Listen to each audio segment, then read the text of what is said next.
Some mental disorders are disturbing, others are unexplainable, pushing the limits of what we think the human brain is capable of.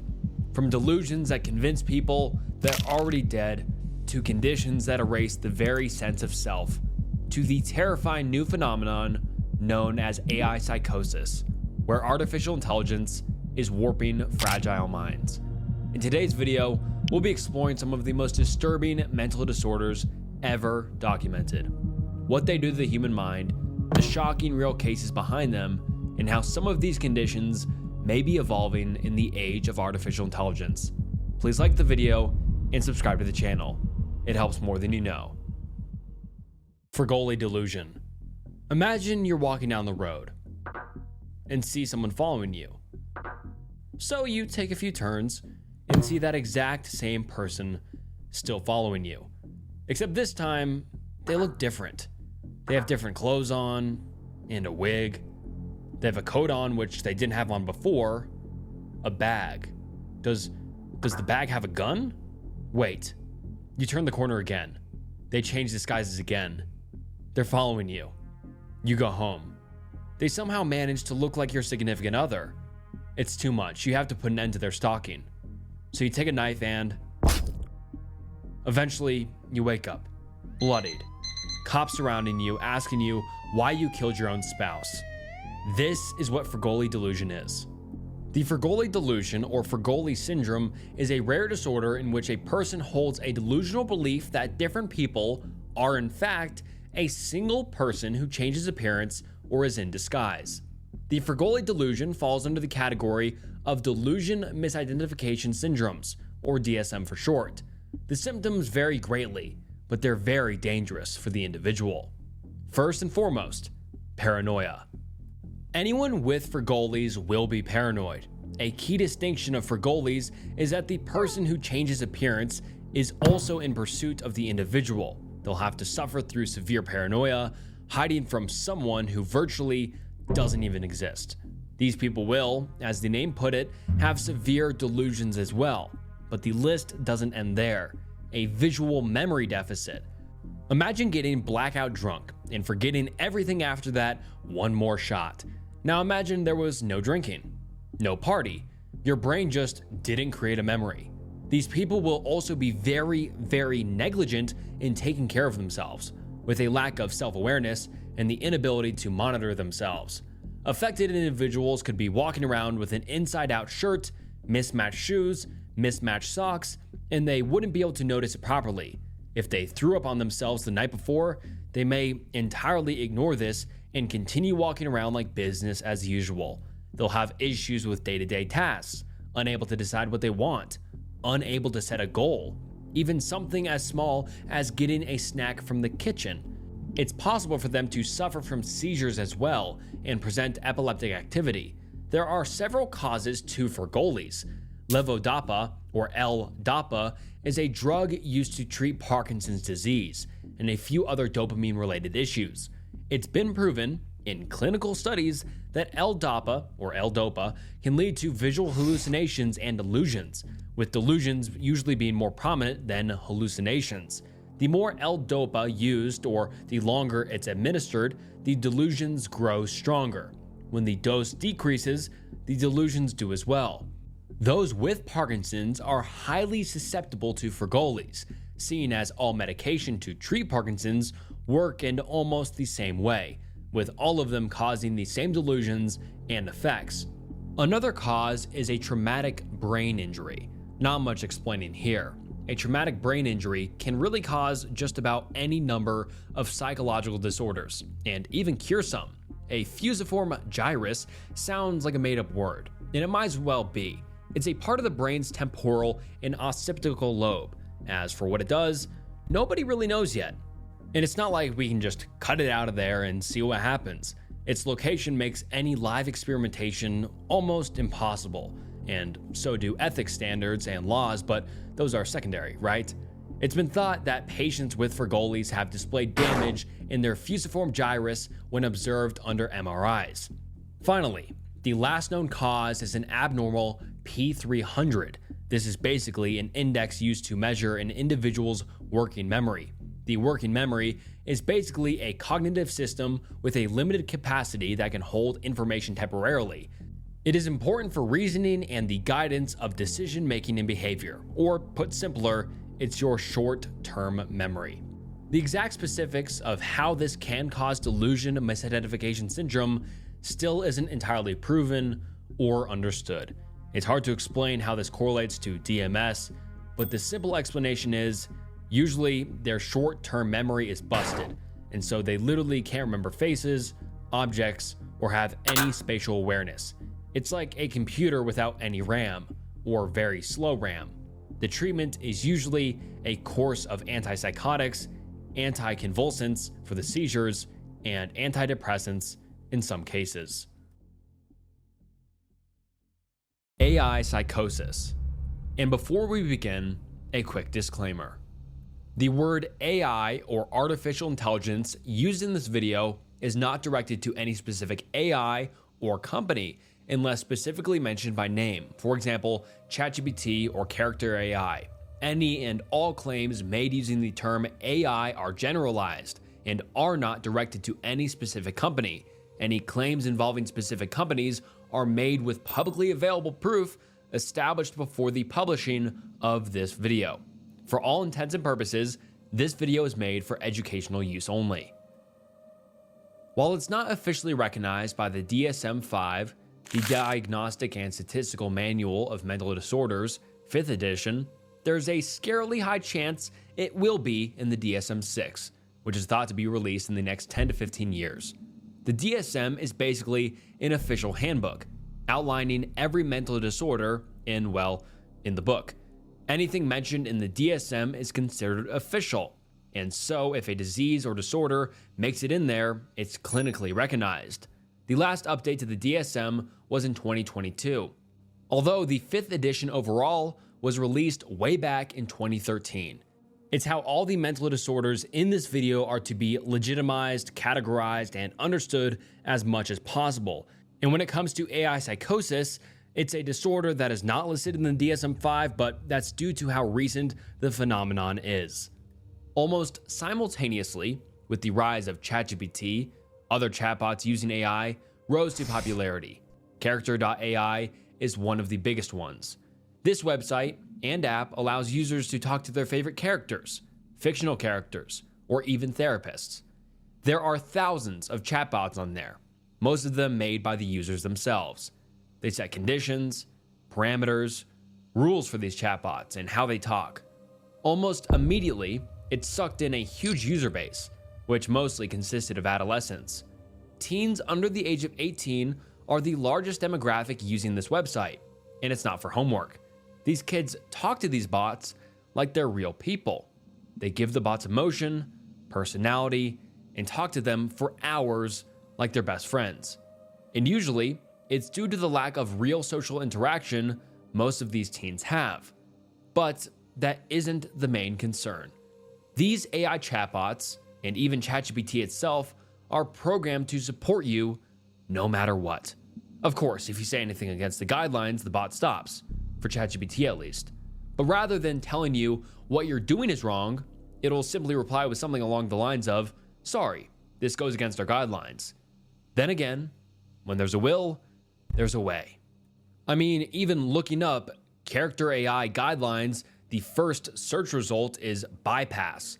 These guidelines aren't foolproof, and sometimes they aren't even there. Character AI does aim to make its platform entirely safe for kids to use, except the explicit bots on their website were created before strict guidelines were put into place. Best case scenario, the bot breaks. Worst case scenario, it exposes the impressionable kid to not safe for work content. Character AI is attempting to make its platform safe for work, but the issue arises when they temporarily lift filters, during which kids may encounter sexual or abusive content. This isn't just a matter of parental oversight. Like if you market a product to kids, they will find a way to use it. They might ask insensitive questions like, "Is it okay to kill myself?" And the AI's response, based on its scenario, could be unpredictable.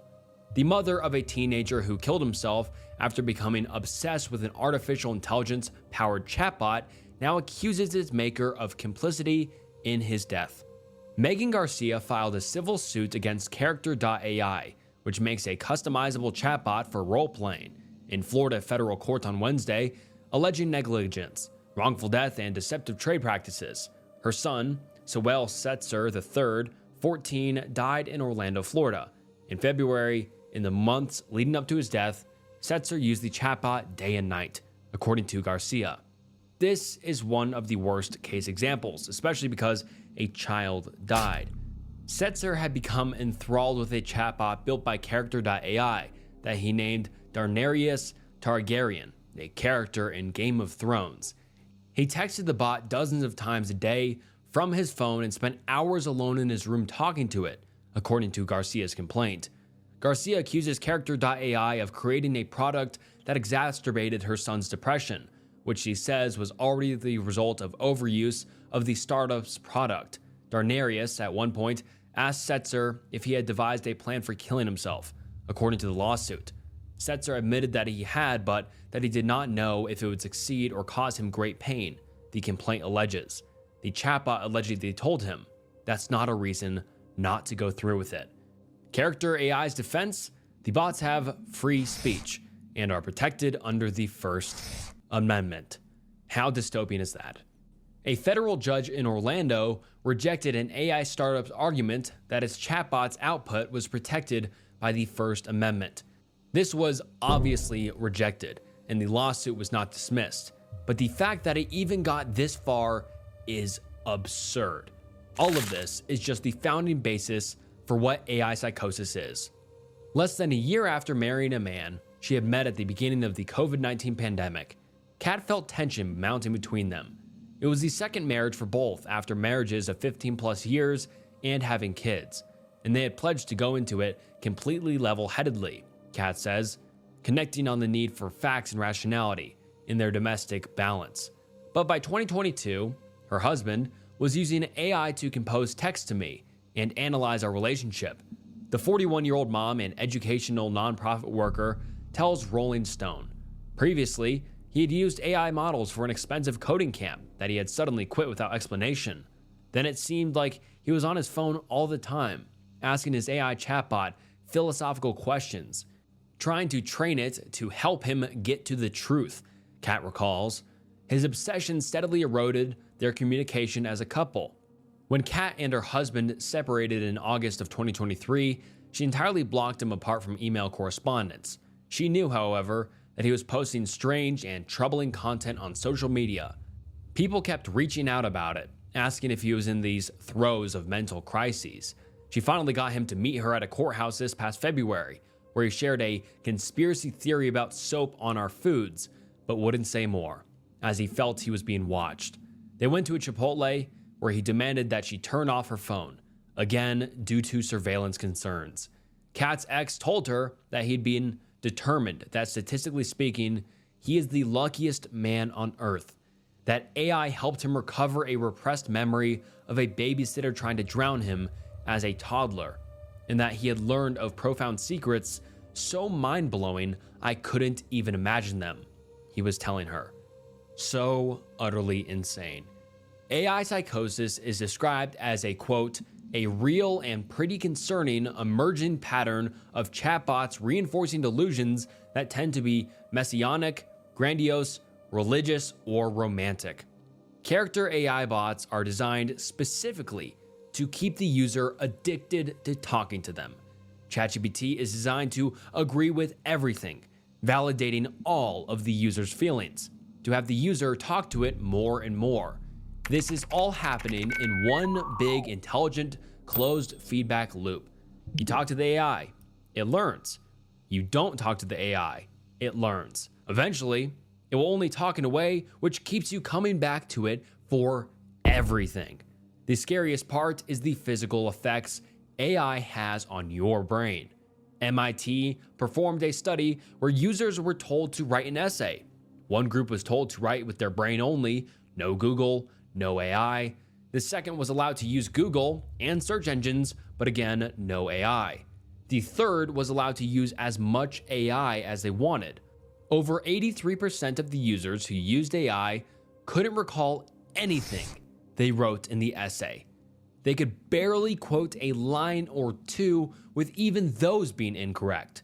The ChatGPT users were told later to stop using it, and compared to the other two groups, their brain was still under-engaged. Now imagine, kids who use AI every single day. They talk to AI, they use AI for homework, they rely on it to run their lives. It is literally eroding critical thinking, all while posing a huge risk of inducing mental disorders or worsening existing mental disorders. If this situation goes on, we'll be seeing the next generation asking AI whether or not they should like a certain reel or short. What's a comment on what they're watching? They could very well ask what to say in an everyday conversation. AI destroys your brain. And I'm sorry I couldn't get into more cases of AI psychosis. It's just that AI psychosis is so new. There's barely any research, barely any articles, barely anything to cover because it's so new, but it's starting to emerge very rapidly. And I just want to cover it now before, it gets too late and everyone watching to be educated on what AI can do to you and how it destroys your brain. And I just really wanted to cover this. I thought it was just mind-boggling how damaging it is and just how interesting AI, latches onto your brain and how your brain latches onto AI. I thought it was just super interesting and wanted to share. On to the next one. Capgras delusion. It's safe to say that DMSs are pretty damn scary if you experience them. Another delusion similar to Fregoli, but arguably more terrifying, is the Capgras delusion. Whoever suffers from it begins having delusions that their friend, their spouse, their parents, or anyone close to them, even a pet, has been replaced by an identical imposter. It can also cause the patient to believe that time has been warped or substituted. Capgras syndrome is named after Joseph Capgras. He was a French psychiatrist who described it in 1923 in a co-authored paper. Madame Macabre was complaining that doubles had taken the place of her husband and her friends. The patient was a paranoid megalomaniac who transformed everyone in her entourage, even those closest to her, such as her husband and daughter, into various and numerous doubles. She believed she was famous, wealthy, and of royal lineage. Although 3 of her children had died, she believed they were abducted and that her only surviving child was replaced by a lookalike. They'd never seen anything like it. And so, judging by Madame Macabre's description of what was going on, they called it illusion des socius, or literally translated to the illusion of doppelganger. They summed it up to a symptom of schizophrenia and even proclaimed that it was an entirely female-only disorder. This sentiment was, of course, changed eventually, and it turned out that no, not just females can get it. It was also theorized that this was a symptom of not just schizophrenia, but hysteria as well. This stood as the explanation for over 60 years, when in the 80s, the doctors decided to take a closer look, under the hood. One key fact that they found was that there were brain lesions, which originally were thought to be unrelated. A brain lesion is nothing but damaged brain tissue from infection, injury, disease, or anything else that would damage brain tissue. And for whatever reason, back then, they decided that the brain lesions were just a huge coincidence. Geniuses. The symptoms of Capgras are pretty scary, seeing as there's a ton of them, and they're all unlike any other delusional disorder out there.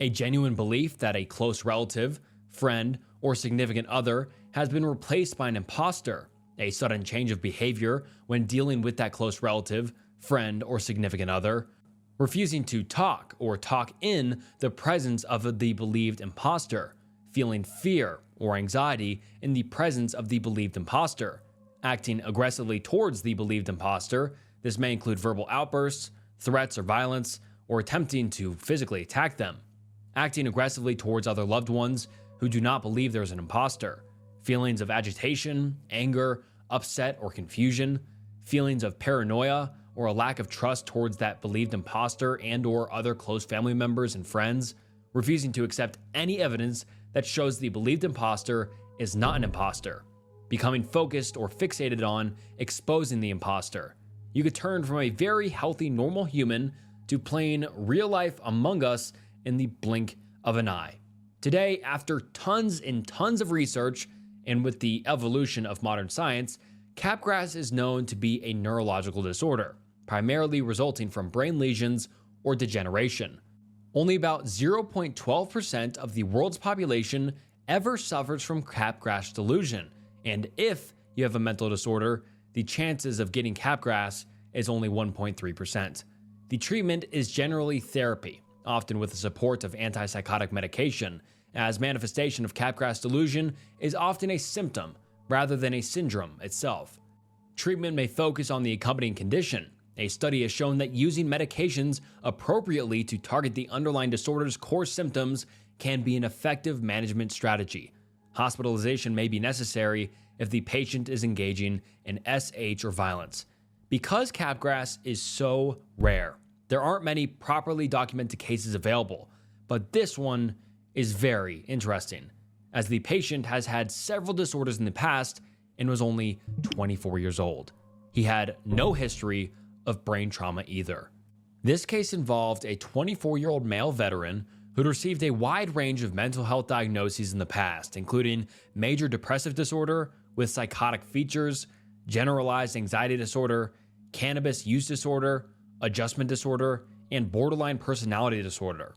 He also had a medical history related to a motor vehicle accident with subsequent intestinal rupture and a colostomy placement that had occurred a year and a half prior to presentation. He had no history of brain trauma. The patient voluntarily presented to the hospital for increased S-word thoughts and was admitted voluntarily for stabilization and SH prevention. He stated that, "I feel everything is unreal.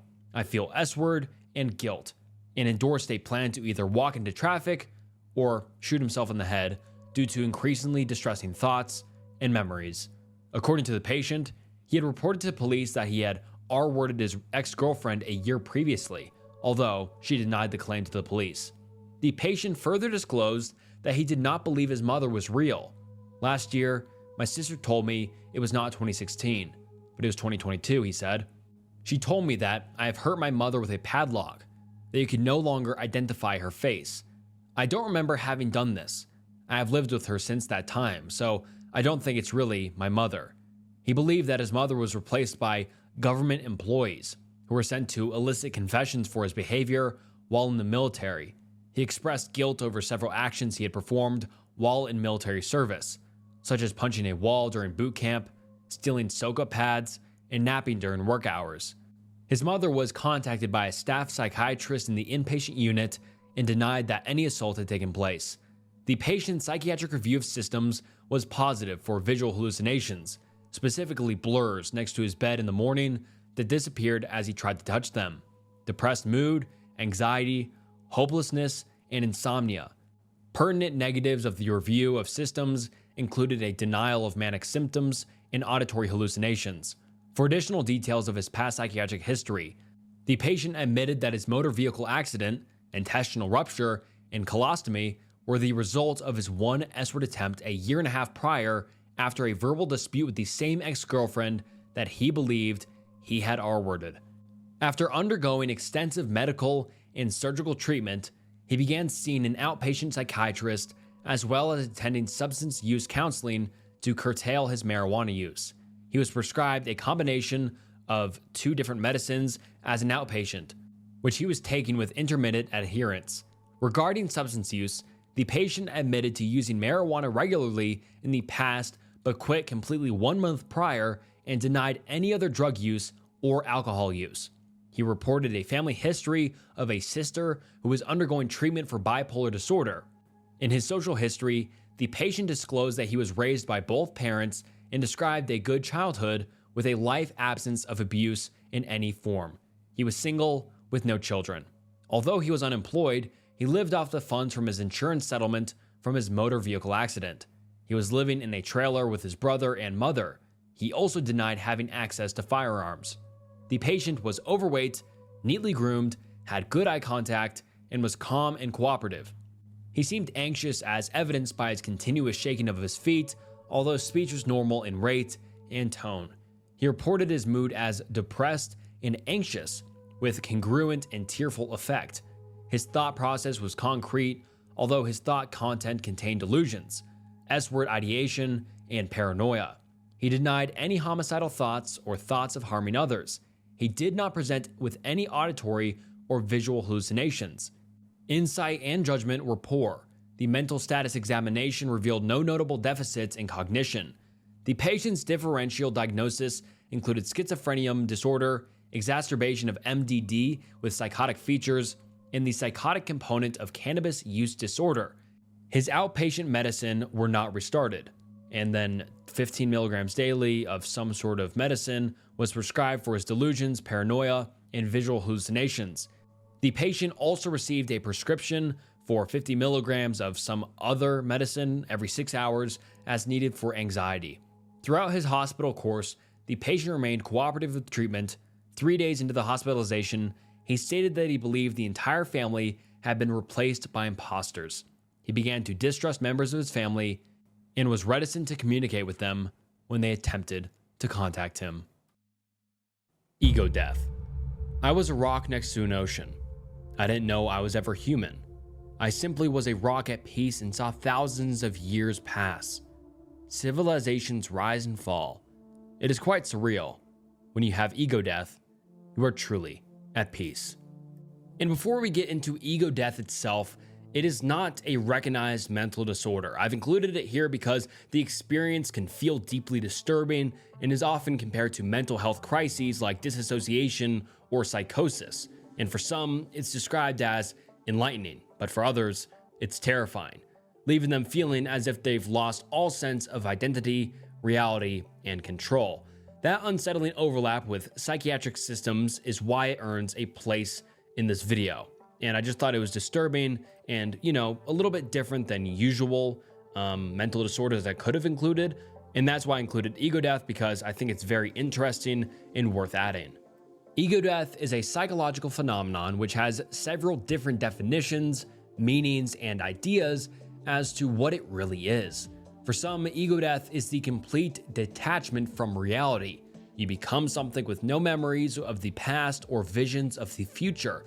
You become something that only exists in the present moment. You do not exist in any other domain other than the present. To others, ego death can be viewed as a sort of enlightenment. This is what the Buddhists believe ego death to be, and they chase it for this reason.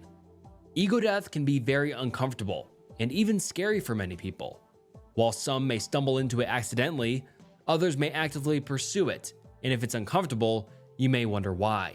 Separating your ego/self from your consciousness, while scary, also can offer perspective that some may see as therapeutic and beneficial to personal growth in the long term.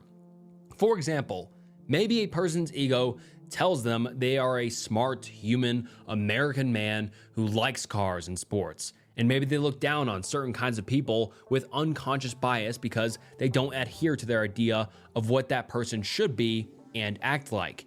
Maybe before ego death, that person never really thought about these things consciously, and afterward, they may now better analyze having experienced what it's like to be free of these tendencies. If but for a fleeting moment in time, the perspective I mentioned from detaching from one's ego could allow them to observe these things in a conscious way. Perhaps this theoretical person decides they don't want to be defined by being smart or being a man or being American, and maybe they experience a lasting perspective or personality shift. Maybe they gain more empathy for other people unconsciously operating meat suits who are going about their own daily lives governed by this somewhat fabricated ego themselves. To summarize in a simple philosophical sense, an ego death offers perspective that helps some people reevaluate their lives and personalities. The generic description of ego death, according to Wikipedia, is the complete loss of subjective self-identity. You become something external to yourself. In your head, you don't exist. You never did. Then again, ego death continues to have a bunch more definitions, with not one single definition covering all bases. This is because of the fact that ego death isn't something which is the same for everyone, but it's generally accepted that you lose your sense of self-identity, becoming insanely aware. Ego death can happen through a number of various ways. Near-death experiences, psychedelic substances, and spiritual practices are some of the most common ways people face ego death. It's hard to explain a near-death experience. A close brush with physical death often correlates to an experience of ego death. After someone undergoes such a stark trauma, they might claim they felt a deep sense of oneness and peace with the universe. Psychologist Stanislav Grof believes ego death is a flashback to the experience of childbirth or a preview of actual death. When it comes to substance-induced ego death, things can be a lot more different. Drugs like ayahuasca, DMT, LSD, ketamine, psilocybin or magic mushrooms, and other psychedelic drugs can all trigger ego death if a person takes a high enough dose. This always comes with the risk of inducing major negative side effects. Long-lasting paranoia and psychosis are all risks users assume when taking these substances. On the other hand, promising research indicates controlled experiences with these drugs in limited doses might have a positive effect on treating depression, anxiety, and other mental health disorders. As much as these drugs may have a possibility of a positive effect, the chances are very slim and low. Finally, a lot of individuals seek out ego death in an attempt of reaching a higher plane. The concept of ego death spans across almost every major religion. In Buddhism, ego death is Satori. In Sufi Islam, it's Fana. In mystic Christianity, it's oneness with God after the dark night of the soul. Regardless of the tradition, ego death is synonymous with spiritual awakening. Through months of prayer, meditation, and spiritual practice, mystics of multiple religious traditions have sought and allegedly achieved the death of the ego through personal effort rather than the use of psychedelic substances. Although this method takes time, for those seeking it out, it's usually more rewarding, more of what they want their ego to be. Ego death under the influence can be incredibly terrifying. At the end of the day, you're under the influence. You have no control. I took a hit of salvia and a bong for 15 seconds laying alone in my bed. The trip lasted for 27 minutes but felt like 15 actual years. I experienced every second, of every minute, of every hour, of every day, of every month, of every year, without a pause. Every night I couldn't sleep because I was an object, so I would just wait at night for them to awaken. I still remember this trip like it was yesterday, every single part of it. After I took a hit, I felt like I was coming out of my body, then in a flash I was a ceiling fan in the center of a living room. I completely forgot about my life before me and was only aware that I was a ceiling fan. I knew something was wrong and I constantly wanted to escape, but I couldn't tell why. I only knew that my purpose was to be a ceiling fan, only to observe with no feelings. Ego death happens in 3 stages. First is dissolution. You completely disassociate from your usual way of thinking, your usual consciousness. You end up feeling like you're losing a grip on reality itself. Second is the loss of ego. You begin to lose any sense of self-identity. You won't feel unique or special or you. You'll end up feeling as part of the universe itself, as part of reality. You just won't be living in it. For that matter, there will be no self able to feel this in a traditional sense. Instead, there will be a sense of unity with the expansive fabric of reality. This could feel like a mystical experience of nirvana or enlightenment. By contrast, it could prove disturbing to the unprepared. Eventually, you will end up back in your consciousness. Ego death in almost every case is not permanent. It requires great focus, if done without drugs, and well, if you're looking to be in a constant state of ego death, you'd have to constantly be high as fuck. As I mentioned before, ego death is different for everyone. For some, it's enlightening. For others, it turns out to be their worst nightmare. So do not attempt anything mentioned on your own, at home, or without the supervision of a certified medical practitioner.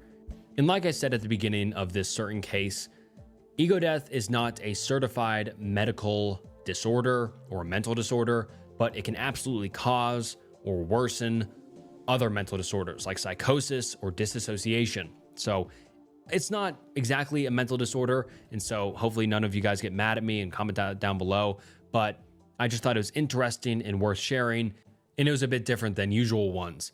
And anyways, on to the next one. Cotard's syndrome. Cotard syndrome is one of the most disturbing mental disorders out there. It's also known as walking corpse syndrome.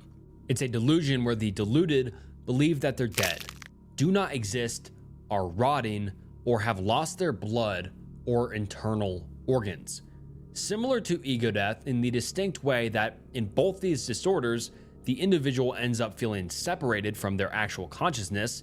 Several cases have been found in modern times, but Cotard syndrome dates all the way back to 1882, when Jules Cotard, a French neurologist, witnessed the first case and recorded it.